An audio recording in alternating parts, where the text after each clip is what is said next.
industry. For coming today. A very special speaker, Glenn Rodrigues. He is the Chief Wi-Fi Architect for the University of Colorado Boulder. But you don't care about that. What you really care about is that the name of this seminar is Technology, cybersecurity, and policy. The name of this seminar is Technology, cybersecurity, and policy. Technology, Cybersecurity, and Policy. And so you're going to hear about technology, some policy, and of course there's cybersecurity there. And Glenn has been around the university for a while. We're currently working on a project where we're trying to figure out what Wi-Fi looks like on campus. And so we've looked at the dorms, really, really weird. We've looked at lecture halls, very, very interesting, but quasi-periodic. And so he's not going to talk about any of that, but he is going to tell you about technology, cybersecurity, and policy in the context of Wi-Fi and the deployment of Wi-Fi. So please, let's thank our speaker. Thank you, Dr. James. So as Dr. James mentioned, I'm Glenn, been at CU Boulder for 5 years. Before that, I worked in the private industry in predominantly Wi-Fi, doing consulting, pre-sales, post-sales, marketing, professional services, and product management finally. And then when I looked at CU Boulder as a potential employer, I looked at the future of wireless and Wi-Fi and how CU Boulder had it all. It had hospitality, it had office spaces, it had research. It was basically a small city by itself, so it was a great opportunity for me to be here. Ever since I've been here, thinking that I knew it all, CU Boulder is definitely the learning experience. I mean, I learned quite a bit over here. So anyways, how many students do we have here? How many faculty members? Students, raise your hands. All right. Thank you all for coming. And faculty and staff, awesome. Anyone representing any vendors or carriers? Anyone from Cisco, Aruba? All right, nobody. All right, good. All right. So majority of you guys are students. Anyone signed up for the Introduction to Wireless Systems class yet? Is anyone taking the wireless class, the Cyber 5022 class? Sounds fine. Yeah. Anyone's taking that class? Any interest in wireless? Okay, we got one person. All right, the presentation's for you, buddy. All right, so I want to, so you know, when I got into the job world, like, you know, we all geeks, we all like technology, but there's more to technology when you come onto the real world. Sometimes it's not implementing the latest, greatest technology. So I want to start off the presentation by spending 20 minutes on 2 projects here on campus and kind of walk through how we went about solving the business problem. And then we can talk about the state of wireless at CU Boulder as well. So, and then, oh yeah, so there's, so I spoke with Dr. James, and there's an opportunity for extra credits for anyone that wants to work on a special project here on campus. So we'll talk about that as well, and then we can go into Q&A as well. So, all right, so I got here in 2015, and as soon as I got here, the second day, my first project was, Glenn, Wi-Fi in the residence hall is terrible and unusable. It doesn't work. Fix it. So I never designed residence halls in my past life. I was in the private industry, so this was my first time tackling it. And usually the way I go about doing stuff is I don't talk about the technology. I start meeting with the customers. You know, so I met with the housing leadership, try to understand your pain points, worked with the residents, the people that actually use the Wi-Fi in the dorms, spoke with the RA, spoke with the staff, you know, and try to understand your pain points and how they are using Wi-Fi, what they plan on using Wi-Fi for. Then I got into my nitty-gritty stuff. I do my Wi-Fi trend analysis. I looked at what is the data showing me. So we obviously had Wi-Fi in these dorms. We have about 22 dorms. So we had Wi-Fi in these dorms. What's the data showing me? Is it matching? Is it actually aligned with what the customer is complaining about? And then I came up with a preliminary solution to meet the business requirements. And then obviously we always want to do a proof of concept. You know, when we try to change strategy, we always want to test it out, quantify it, report on it, measure the success, and then, get buy-in from everyone. Because in the end, money is king, right? So here's what the findings were. So the first thing was the findings, right? So Wi-Fi is becoming the primary form of network access. No one's really plugging into these, inside these residence rooms, okay? So inside the residence room, you have network jacks, which was the primary method of network communication where people would plug in their devices. But if you look at a new MacBook Air or MacBook Pro, it doesn't come with an Ethernet jack, right? So people are just using Wi-Fi as a method to YouTube, to FaceTime, to take a job interview, and to do a quiz, right? The Wi-Fi technology that was implemented was outdated. So, it's a big campus here, and the technology in there was really old. It was the ABG technology. I don't want to get into too much details, but it was a really old technology. And that was also a bottleneck. So from the support side, how is that impacting us? So I work for OIT.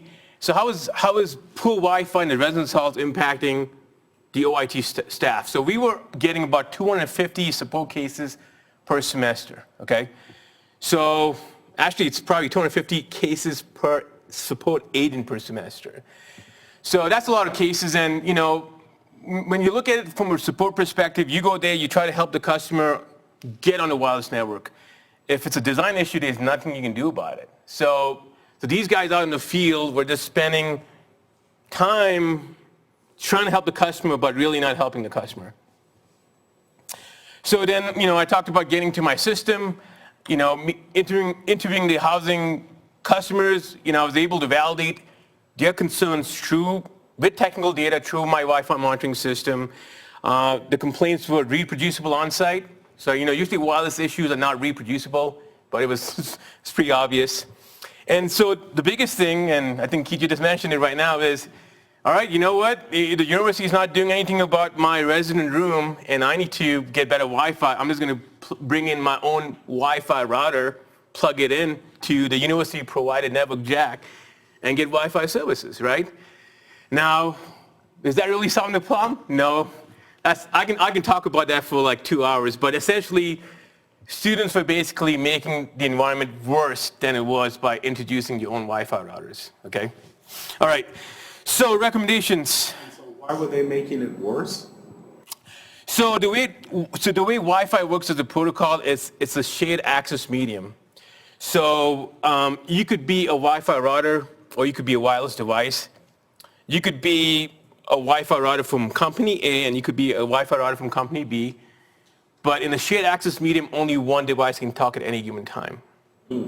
So if I'm going to set up my own Wi-Fi router in Glenn's room at Glenn's super SSID, lock it down, no one can connect to my SSID, that doesn't mean that I'm not interfering with the campus Wi-Fi network in the room next door. Is that clear? Does anyone have any questions on that? Okay, cool.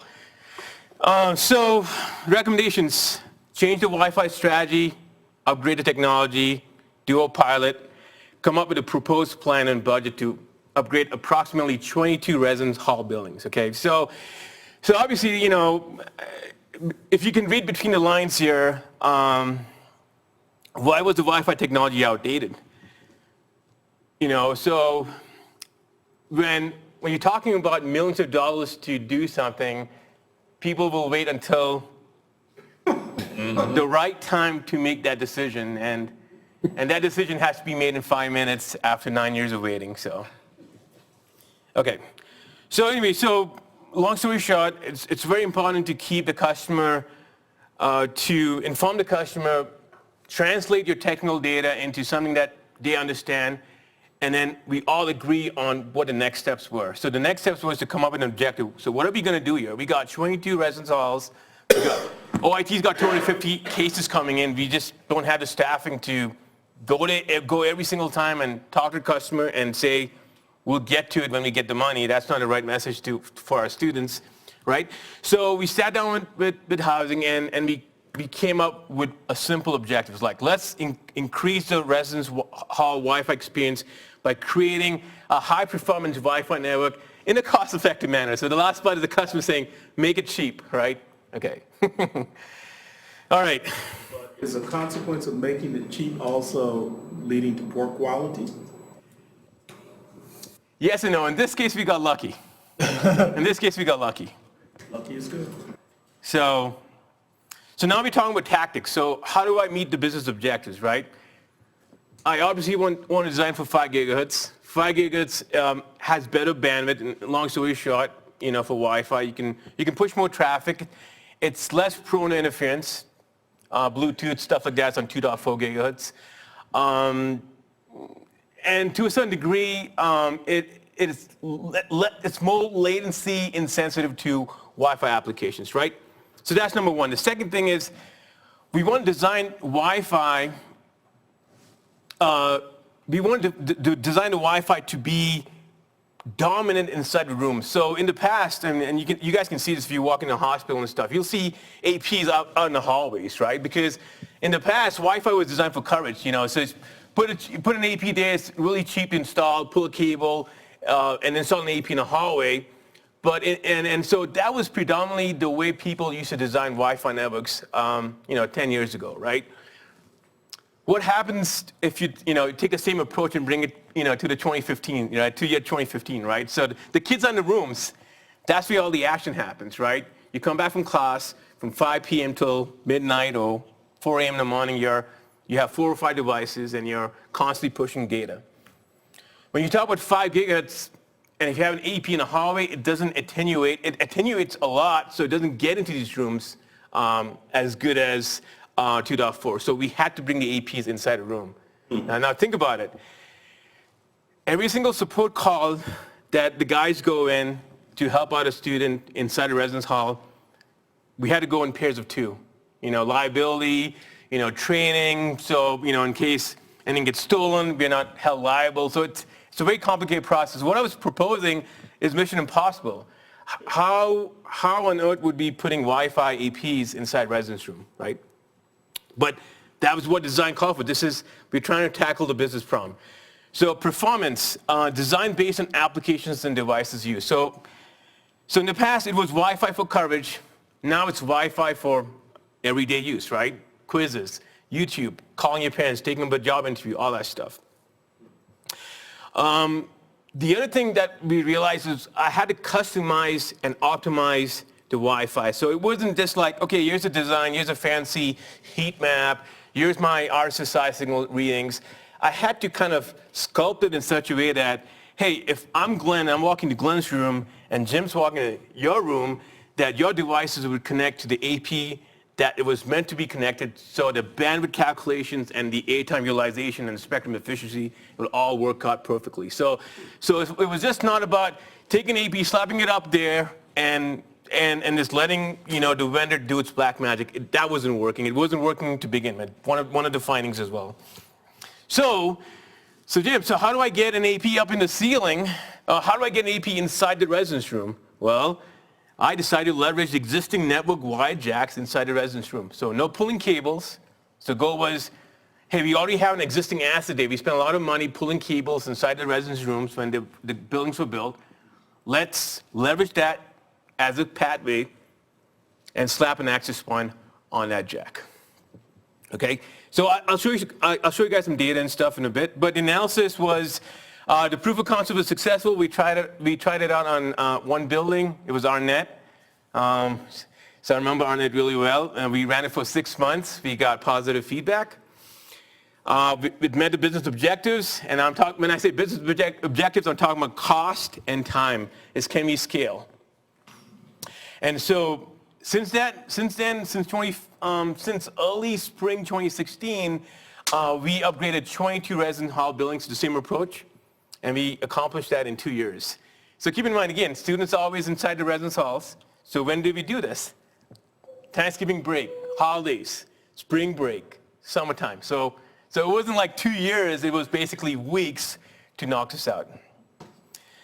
So let's see, 2015, 2016, 2017. So 2017 was when, all right, maybe early 2018 was where all the 22 buildings were up and running.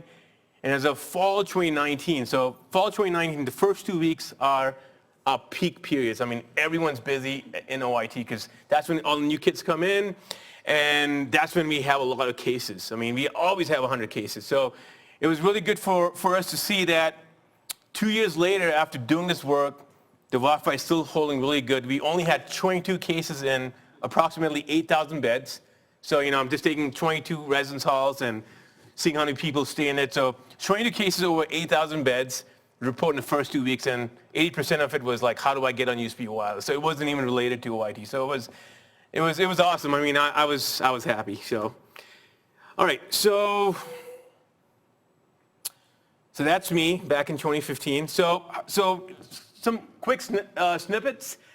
So I use a lot of different tools, but designing Wi-Fi is very important. You always want to design from the lowest common denominator. So what do I mean by the lowest common denominator? It's this guy right here. It's not your laptop. It could be a laptop. It could be a tablet, but it's this guy. This guy is a 1x1 spatial streams pushing only 11 dBm of power. So I can't have an AEP like that guy over there shooting 20 dBm, and this guy only shoots 11 dBm. So, cellular apps, it doesn't work that good. So you always want to design with the lowest common denominator, especially in Wi-Fi. It's the lowest common denominator that slows down the Wi-Fi network. So if you can design it for that, and you can keep your A-time utilization low, you have a network that is future-proof in a certain degree. So you can see, this was 2016, so we were in the AC era, the 802.11 AC era. So I just had 8G smartphones, a laptop running N, and then basically on this column over years, I'm a kid, having 2 to 4 devices, and although I have 2 eyes, I'm doing FaceTime, Pandora, and taking my quiz, and YouTubing, HD video at the same time. And based on those calculations, I came up with my design. So how on earth did I fit an AP onto a network jack? So I just Googled this today when I was building my presentation, but this is what a network jack plate looks like, right, inside residence halls. This is the back plate, and that's the access point. So it's not as big as the access points you guys see in your classrooms. It's a really small access point. It's enterprise grade. It's connected to our central management system, and it also provides a student with 4 additional wide jacks. So since we're using one, we're giving the students 4 more jacks in case, for the hardcore gamers and stuff. So as you know, inside residence hall, it's an open layout. Students can put furniture wherever they want. They could block the network jack plate with the fridge. And so that's me testing to make sure that, hey, if I put the access point behind, I'm kind of getting a little geeky here. What are my retry rates? What are my CRC errors? Am I still getting a high quality Wi-Fi signal in that room and the room next door? So, good, yeah. How bad was it behind the fridge? Well, not bad at all. Impressive. Yes. So, when you go past N and you are in the AC and N era, the modulation of Wi-Fi is running on OFDM, orthogonal frequency multiplexing division, whatever. So that has been known to like metal a little bit more. It likes multipad. It works better on multipad. So now I play devil's advocate and say it works sometimes. It doesn't work sometimes. In this case, I got lucky. It worked. So I used Wireshark, did my packet captures. I know inside the Intro to Wireless Communications classes, you guys do wireless packet captures. So I did my retry rates. I looked at it, and it looks good. And it's kind of funny. There was one room, actually, to your point, where the fridge never moved from the location. And it was right in front of the access point. And I did visit that room 2 years later, and no marks on AP. The AP is still up and running. So. And why did you pick Cisco? Why did I pick Cisco? So. Cisco picked. Why was Cisco picked? So Cisco, CU Boulder is predominantly a Cisco shop. Cisco does own the market share in the Wi-Fi industry. They own a market share of 60 to 70%. HP and Aruba and all those guys are about 20 to 30%. It comes down to price. We get a really good discount because we buy a lot of our wide and wireless infrastructure from Cisco, so we get a really, really, really good discount. So I was pretty impressed to see the discount that the university gets. Now that being said, as we move on to the slides, things are changing. Things are changing. So, but as of now, yes, Cisco was the solution for residence halls. All right.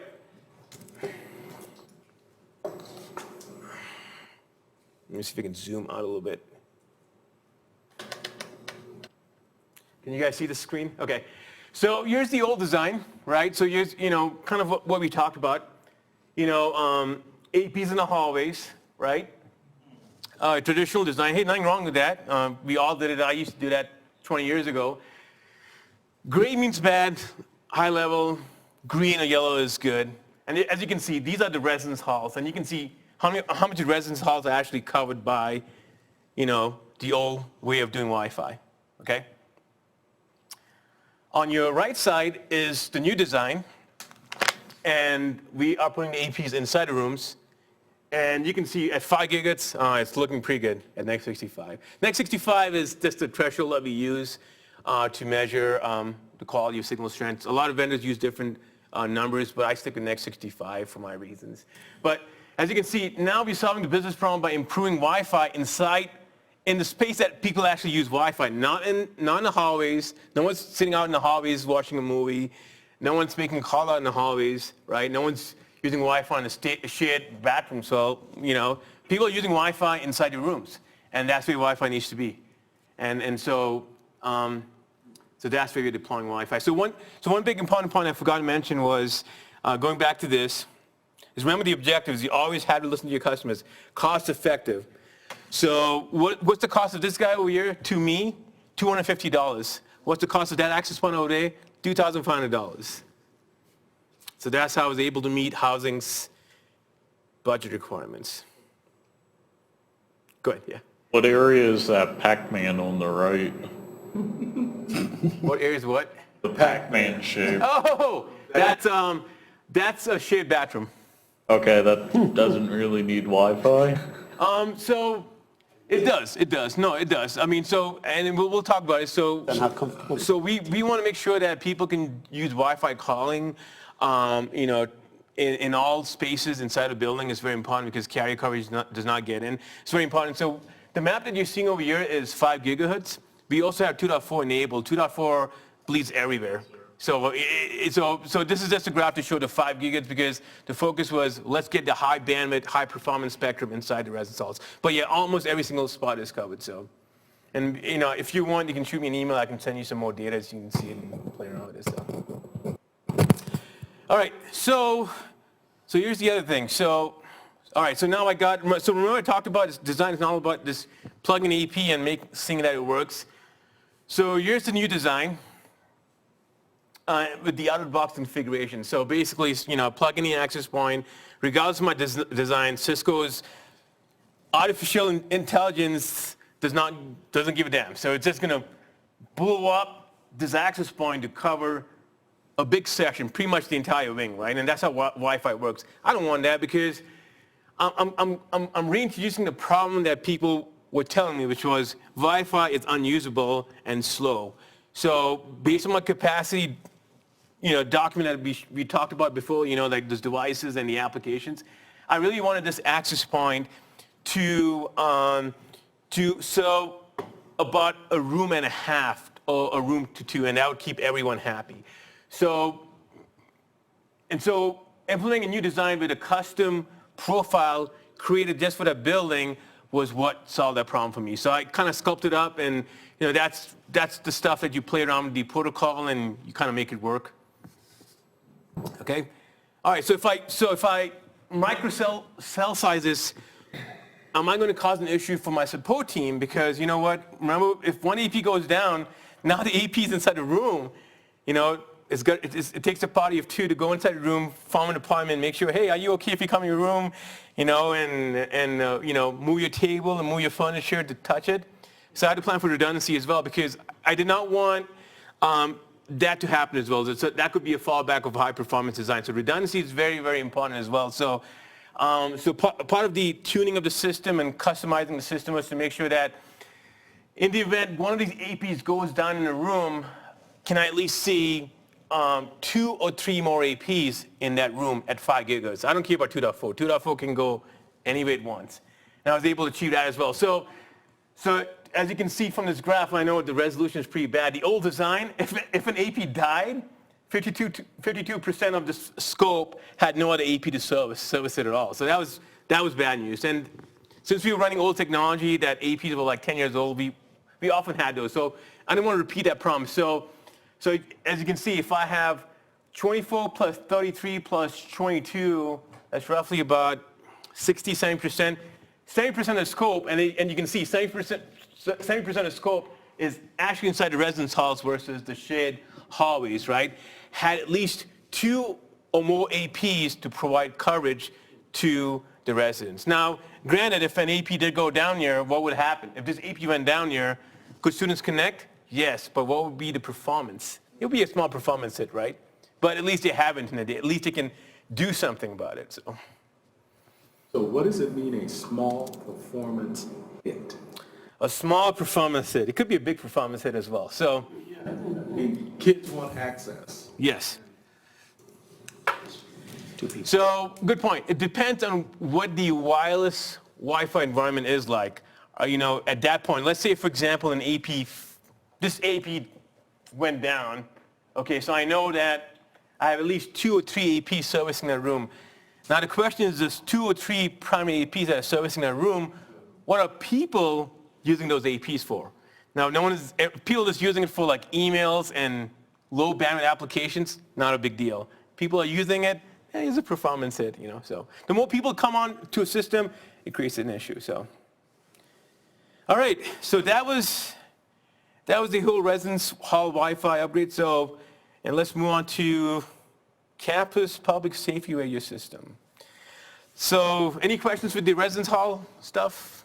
So what I'm hearing you say is that you believe that the deployment has been successful in 22 residence halls. If you ask me, yes. Based on the data, yes.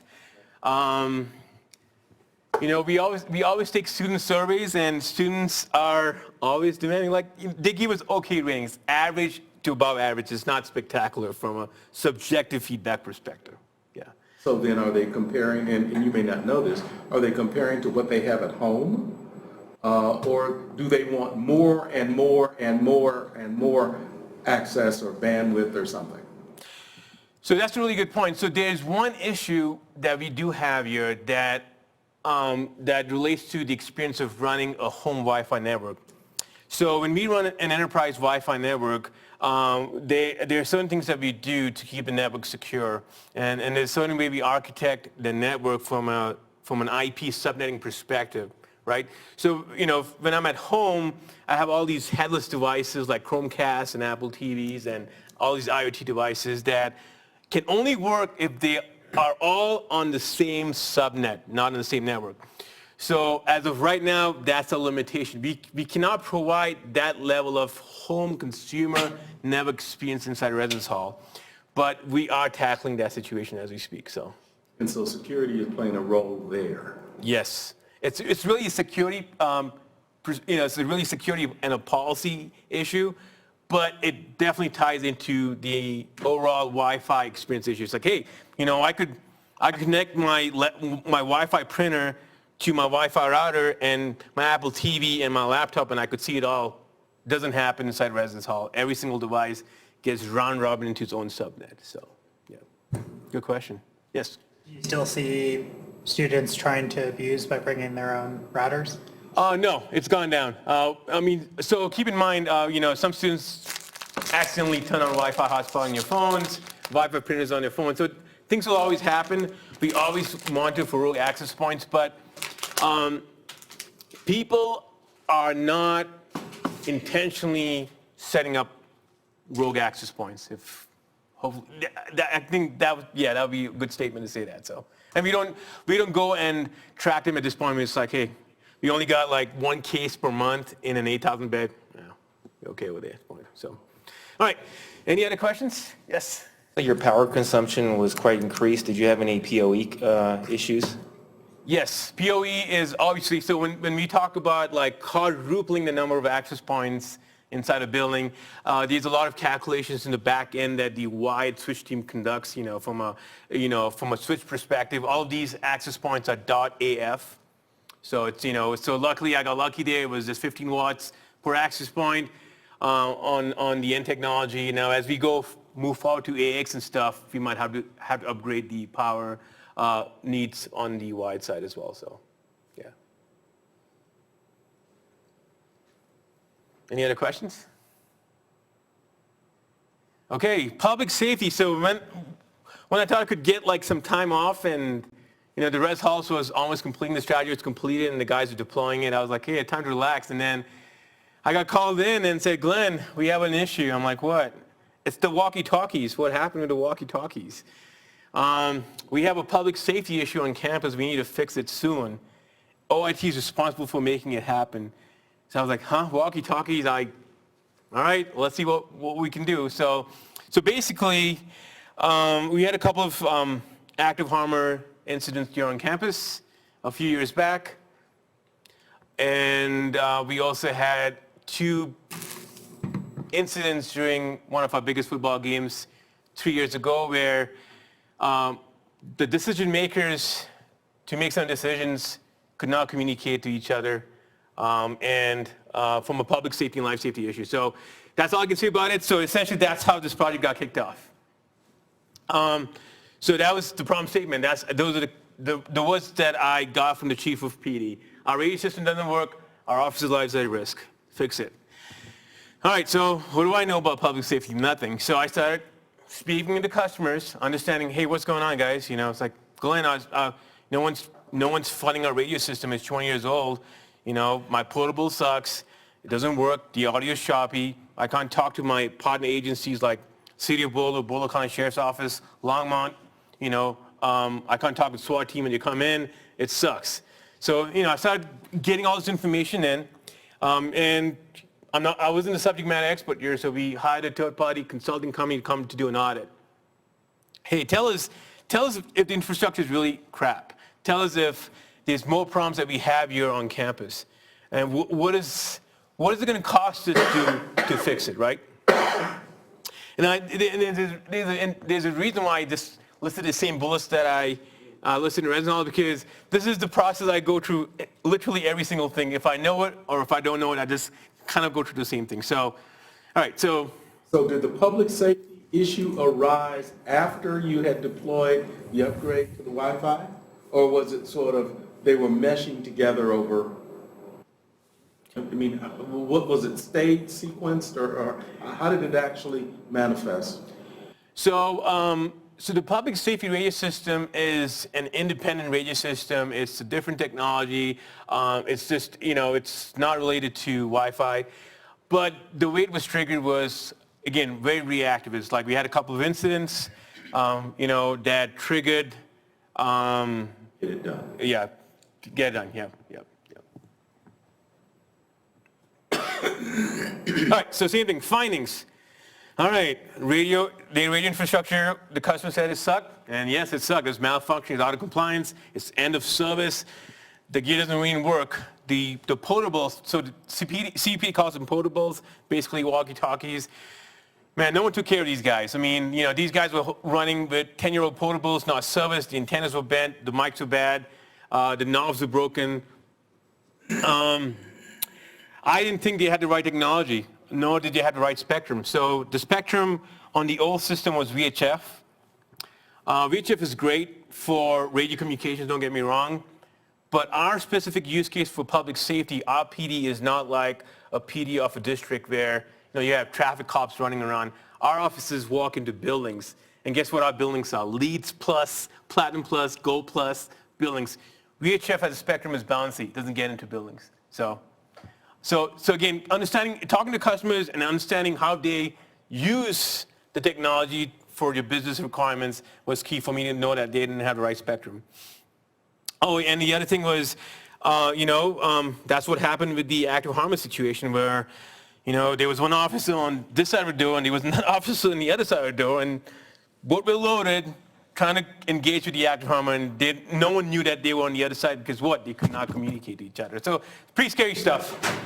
I've been to a couple of, so I was invited to a lot of these command posts. So we have an incident management center that CPD operates for football games, for special events like the Dalai Lama coming in, And man, I mean, to watch these guys is just magic. I mean, these guys make decisions fast. I mean, all of us engineers, we take time to make our decisions, right? We do analysis, and it's like, I was just sweating bullets to see how fast you make decisions. So it's really good for them to make decisions that way, but when it comes to choosing technology, that's where we come in, right? That's where we come in, and we kind of help them out choose the right technology. So anyway, so long story short, it was not an optimum business model. There was no person there to help these guys solve this radio problem. They just kept running with what they had, and they were actually spending a lot of money and getting literally scammed by these third-party contract vendors that were just upcharging them for no reason. So There was no central authority on campus yes. responsible for that. It Yep. was buy it once and then move on. We reacted, hey, my portable broken. Let's call this guy up. He'll charge me $400 to break up the portable, set up his own electronic shop, change the microphone, and there you go. They were not solving the problem. They're spending a lot of money. There was a lack of training. There was a lack of policy and a lack of process, right? So recommendations, change the spectrum, change the technology. And this is one place where when I first heard about it, like, oh, we are talking about public safety. Well, what are we talking about walkie-talkies, guys? Let's just get on Firstnet. So you guys, has anyone know about Firstnet? Okay, get on Firstnet. Well, what are we doing with walkie-talkies here? Get on Firstnet, get an LTE, get on band 14, get a smartphone, get smart, get all these sensors inside your body armor. Let's get some situational awareness, get some body cams, right? Nope. They like your walkie-talkies. Wait. There were legacy systems that were walkie-talkie. Yes. And even though it had all of this low performance Yes. characteristics, they still wanted to maintain that. Exactly. And, there's something to say about muscle memory, and I was just blown away when I was like, guys, this Firstnet, I'm on the Firstnet Alliance members. I can make this happen for you guys. We can work with AT&T. We can get LT coverage here. You guys can do so much more than just push to talk, and then with a smartphone, as long as an Apple phone or a Samsung phone, we can work some magic out and make it work inside the buildings too, with Wi-Fi. But nope. And that's the main reason you always want to interview the customers, because even though you think you know the right technology, and even though it might be the right technology, it's still not the right solution. So it's very important to understand that fact. All right. So guess what I had to do? Change the spectrum and technology, and we'll talk more about it.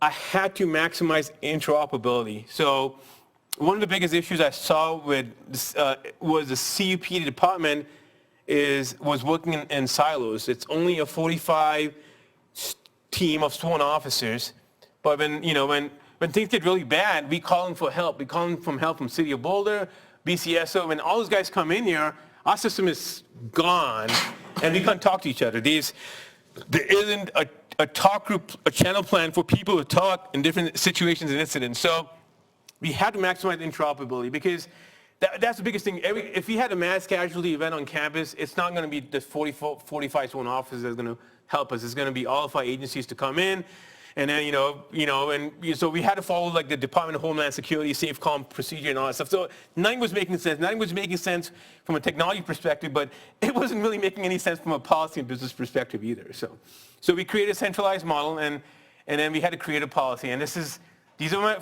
my 5 recommendations to university leadership, Chief of Police, Assistant Vice Chancellor. And so then we came up with the objective: upgrade the system and create a centralized system to manage and support the system. And that's where OIT came into the mix. All right, so what are my tactics? All right, no Firstnet. All right, Glenn, what do you do? So I found out P25, it's an open standard. It's called Project 25. It's a standard for public safety, and it's an open standard. It's interoperable. It can work analog to digital. It can work across spectrums, and that's exactly what I wanted, because we cannot control the budget of our partner agencies. If we had the money, we're going to get the latest, greatest, but if our agencies did not get the latest, greatest technology, we still wanted to work with them. I needed more channels. So we also needed better spectrum. So 700 to 800 megahertz was the right spectrum for our campus to get into the buildings, to get inside the floors, to get into the first and second level below grade. And if I could get that done, that would be perfect. I need a spectrum. I needed more spectrum for all the use cases for CUPD. We had ops, we had traffic, We had event channels. We had a couple of secret channels. So we had a lot of channels that we had to build a system for. Obviously, it had to be interoperable with the state and local public safety agencies. So how do we make this all happen with a short budget? Easy answer. Partner with the state of Colorado OIT.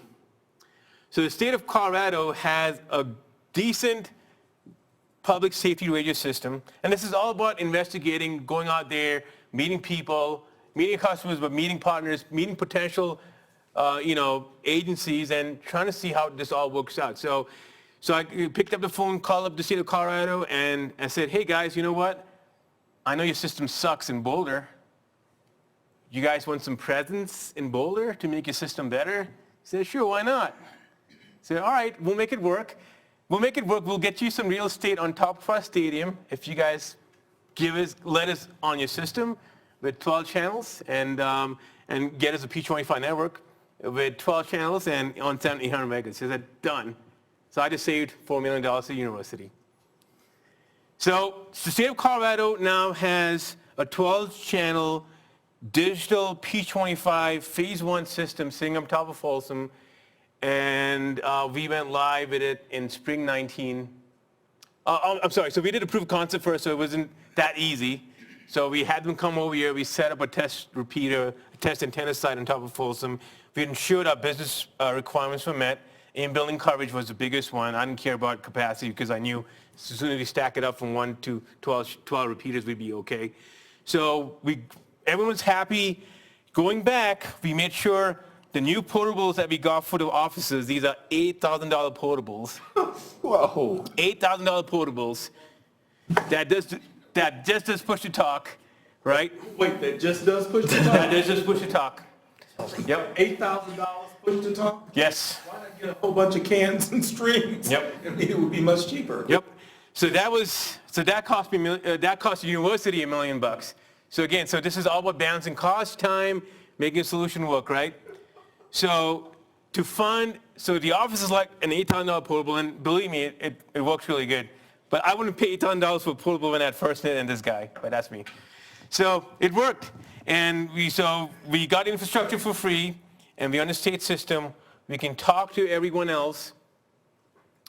It's interoperable. We also had to upgrade the dispatch system. That's a different story, but strictly speaking, wireless system and good. And so, seems like I covered in 2 slides, but it took us a 1.5 years and this entire team over here. So in the end, analysis was a measure of success. CPD invited us for a nice dinner and gave us some awards, and it was a good feeling. So for me, it was personally a good feeling because I did graduate from Virginia Tech back in 2002. And, in 2006, we had an incident on campus. It happened in dorms that I used to party in. It happened, in the building that I took classes in. So I didn't sleep for a couple of weeks when that happened because I just felt I was there. So when this project came to me, I'm like, okay, this is personal. So I definitely enjoyed the project from that angle. So you can see this is the new chief of police. There's the project manager, Jim Fudge at OIT. He made it all happen. We have people from real estate, because obviously I couldn't just tell the state of OIT, yeah, well, I'll give you some free real estate on my roof. I had to work. A lot of people work with this guy over here, but he made it happen. Facilities management, who's in charge of building structure and power, and making sure backup generators were there for the new system. We're talking about redundancy for public safety. We got a business analyst who was running all the numbers. So when I say $8,000 portable, what's the total cost of ownership over 5 years? What's the cost of the university? He was the guy that was running the numbers for me. We have people from procurement, so everything we're a state institution. We just can't buy stuff, sole source justifications, a lot of other stuff. We have another procurement person. We have the sergeant that said, Glenn, we got to work with Push to Talk, but he became my biggest ally, and he's training their guys right now, and they all love the system. So part of a centralized system is asset management tracking, and also an ability for, so it's never going to be a perfect system. Maybe it will for the first 2 years, and then as system ages or as the consumption increases, we'll have cases coming in, we'll have support cases coming in. So we also had included the OIT Service Desk Manager. We created a support portal, so now CPD will have a place and a number to call someone for support as well. So be hired at Radio Tech as well for the campus. So all right, takeaways. Does it make sense to solve a business problem by just upgrading technology from those two projects? Probably not. So always keep that in mind, guys. The latest, greatest, flashiest thing may not be the right fix. Do you want to design it, even though you could be an architect, you could be a designer, you could be, an engineer at a Fortune 100 company, and, always remember, design it based on requirements. It may sound a little bit weird first. It may sound like you're spending more time to the project, but if you do it right, the cost savings are incremental, and, you can actually have a peace of mind knowing that it works. Customizing based on solving problems is very important. So know your art, know how to, break the rules, know the protocol really well, so you can twist it, add your own magic to it to make it work right. Nothing works out of the box, no matter how much the vendors say. So always quantify your goals, measure and report, and always remember, getting buy-in from your stakeholders is the most important thing. If I were just to recommend to leadership saying that we would go to Firstnet for the public safety solution and get CPD-LTs, this project would be a massive failure. Mm-hmm. If I were to just, rip and replace the APs in the residence halls with new technology and say that would solve the problem, nope, that would be a massive failure. And housing would never trust OIT with future projects. So always remember, you kind of have to stick yourself out there and know what's really going on before you recommend a solution. So, all right. Any questions from public safety? Yes. The state of Colorado is going FirstNet at some point. What's going to happen then? So, there's a lot of politics going on. So this is not, so public safety is more politics than technology. So state of Colorado has a Firstnet Committee. The program manager that was representing Firstnet for the state of Colorado has left the state of Colorado and has joined AT&T. Mm-hmm. There have been a lot of issues with the approach of state of Colorado and AT&T holding hands. There was a lot of, probably read news about it a few years back. So there's a lot of confusion. So there's job security on one side, there's the right technology on one side, there's the carrier as well pushing for this technology to work.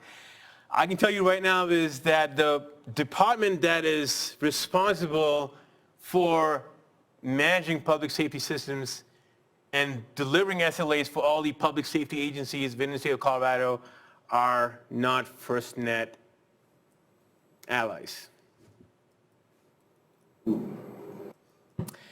Okay, so let's talk about Firstnet as well. So Firstnet is supposed to be working on Band 14. Right now, AT&T hasn't completely deployed a Band 14 statewide. We are getting Band 14 on our campus. On top of engineering, to serve as one of our sectors is going to be Band 49. Actually push for it, planning for the future. Right now, AT&T is using preemption on the existing spectrum for Firstnet to work. So if you're a law enforcement officer, you will be preempted on the existing, spectrum to do public safety stuff. So, any other questions? So it sounds like it'll be deployed sometime within the next 20 years, If you're lucky. if you're lucky. No, I would, let me make a comment. Because most public safety, I spent 2 years leading the design of the FirstNet network, so I'm pretty deeply involved, or was many years ago, 4 years ago. But most police, emergency medical, fire tend to carry a smartphone in their pocket, right? And they might be paying for it themselves. And one of the things FirstNet does not currently provide is what's called mission critical voice, right? Substantial recording of the audio, and there's other elements. So it's planned, it's coming, it's standardized in the global standards, and so I envision that CCU will have them. They'll have them via a smartphone. They'll have all the state-of-the-art applications. They'll have 700 meg access. they'll have a lot more, but they'll also have mission-critical voice in the short term, too. Absolutely. So that's like what that 3GPP release 13 is, where push-to-talk or LTE is going to be. But so again, the future is you guys. So I mean, as Scott mentioned, there is a website. You just Google Firstnet app ecosystem, and the more value we can show, the more apps that folks can create that has a public safety relationship, and the more value that putting stuff in LTE makes sense for the offices. To your point, it's going to be there. It's just a matter of time. So, but all the kinks and the subject matter experts right now are holding on to. Yeah, people kind of refer to, Let me, I was gonna say, people refer to FirstNet as kind of mission-critical data right now. Yes, yes. And when someone wants to call, they're on a break and they want to call their wife or their significant other, they don't do it on their P25 radio because that's recorded, right? They call on their cell phone. When they want to pull up a map, they can't do it on their P25 radio, so they do it on their smartphone, right? So they'll shift and have FirstNet and have the best of both worlds, but pay a tremendous price for it in the short term. So two things. First of all, this person here is Scott Fox. He will be giving a presentation in March about FirstNet. Dale, you had a comment? No, I think it's important to make it clear that that darn push-to-talk network has some very, very good advantages for sort of one-to-many communications. When you try to put it onto a one-to-one network, it doesn't work very well. So carrying a radio that has both LTE and the old P25 system makes quite a bit of sense. Yes. Maybe around for Yeah. long enough. For a while. Yep. So, so there are portables out there. Motorola has released one that does P25 and band 14. Verizon is trying to come up with their own flavor of public safety as well. So we'll have to see where the industry goes with it. But it's getting there. I mean, and you're right, Scott, every single CPD officer has a smartphone issued to them by CPD.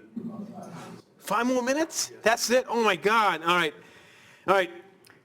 So really quick, City of Wireless at Boulder. Wireless is becoming the fourth utility. To meet all the use cases, for wireless on campus, we're densifying our network. It could be university-owned assets. It could be also agencies, carriers are coming in on campus. So what's that all mean for us? We need a way to govern and control and manage this. So we created a Wireless Governance Committee. It's a cross-functional team. I'm on it. My boss's boss is on it. We got folks from real estate. We got folks, the campus architects on it. We got a lot of key people. And we're talking about these things because deploying wireless is no joke. It's very expensive. Deploying wireless on light poles, deploying Wi-Fi in new buildings is very important. So everyone needs to talk about this so everyone's aligned from a business perspective. Future of wireless, I'm not going to talk about it too much since I have 5 more minutes. 5G versus Wi-Fi right now. High level, I think Wi-Fi is I don't have a crystal ball, but for the next 5 years, Wi-Fi is going to be the primary mode of communication. You're on campus, at least that's what we're planning for. I'm very bullish about CBRS. It's on 3.5 gigahertz. I'm looking at establishing a private LTE here on campus, potentially again for public safety applications and IoT. And so I'm doing some beta testings. More information about this, you can kind of Google it, but it's kind of the best of both worlds, unlicensed and licensed. It takes the best from the innovation band of Wi-Fi and combines it with LTE. It's really cool stuff, guys.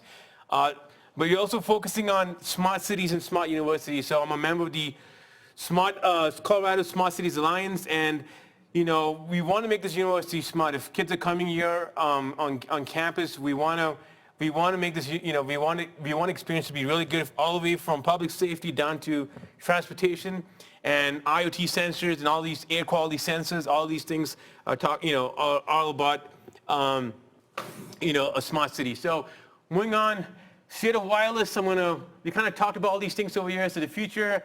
Our next future for the next 3 years, my focus is upgrading Wi-Fi in our classrooms, all engineering towers.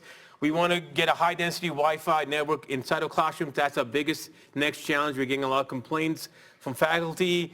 People are taking online quizzes. Faculty members are screencasting and using Wi-Fi as a collaboration tool within the classroom. So we want to definitely beef it up. So we're going from 6,000 APs to approximately 10,000 APs by 2023. That's my forecast. We're also going to be leveraging Wi-Fi not to just provide data services, but also create business value add services. I'll show you guys in a bit. Some of the other things I also want to talk about was role-based access control, and this is what I talked about slightly in the res halls to provide the home network consumer experience for students, but also inside the classroom. If I'm a professor, the best QoS goes to the quiz platform, or the best QoS inside the classroom will be kind of sculpted based on who you are, where you are, and what you're using. So if you have an iPhone in your pocket while you're taking a quiz on your laptop, we're going to sculpt the RF and we're going to sculpt the spectrum to provide better quality of experience for what you're actually doing versus the background processes you're running on your iPhone. So stuff like that. I'm going to skip this slide. Go ahead. But what if I'm using the iPhone to give me wireless internet on the laptop? Oh. Because of the bad network in the classroom. Well, if you're doing that right now, well, you had to do what you got to do, right? Until we fix it up. So I'm doing that right now. yeah, I'm sorry, man. We're fixing it. We're working on it. Yeah. Yeah, it's Charge me for it, so. we'll know who you are. So, all right. So let's really talk about state of wireless. So business value is a biggest thing we're seeing here. So the biggest thing about the campus right now is space planning. Space planning is the biggest challenge here on campus. Is how do we build the classroom building of the future? Are we building this classroom at the right size? Are we building that cafeteria at the right size? Are we providing the right environment for students to study in the study spaces? Stuff like that. Everyone carries these guys. We know what we can kind of watch how long you're staying. We know where you're locating, and we can provide information to real estate and FactMan to help them continuously improve the way you're going about designing buildings. So this is a perfect example. This is the Village Dining Center. If you guys haven't eaten there, it's perfect. What I can actually do is I can create a target zone, the dining area, and I can see where people came from and before they sat down to eat their food, and if they're going for seconds or if you're going back to where they came back from. So really cool stuff.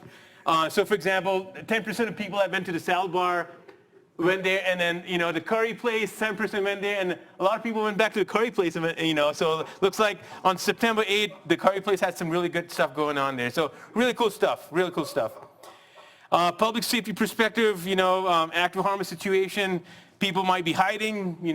This is a live stream of the new aerospace building, for example. So we can also, use APIs and get this kind of data out there to help people make the right decisions and stuff. All right.